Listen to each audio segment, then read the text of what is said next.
Korang pernah dengar tak pasal geologi Bukit Safa dan Marwah? Tak pernah?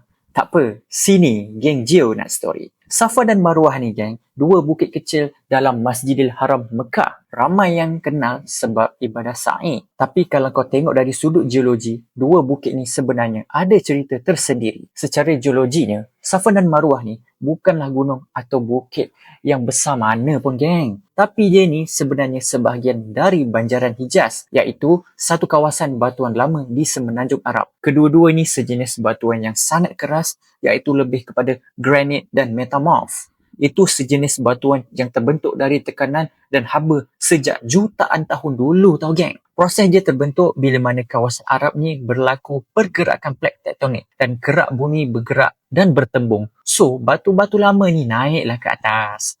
Lepas tu, cuaca panas, angin dan hakisan pun main peranan untuk membentuk bukit kecil ni. Ciri-ciri dia pula, Safa biasanya nampak gelap dan kasar, manakala Marwah lebih cerah dan licin sedikit. Kedua-dua ni sebenarnya tinggalan struktur batu lama yang sangat stabil. Sebab tu, dia masih ada sampai sekarang, walaupun kawasan Mekah dah berubah jadi bandar moden.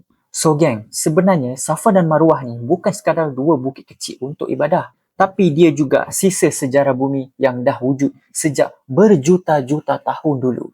Ha, dapat something?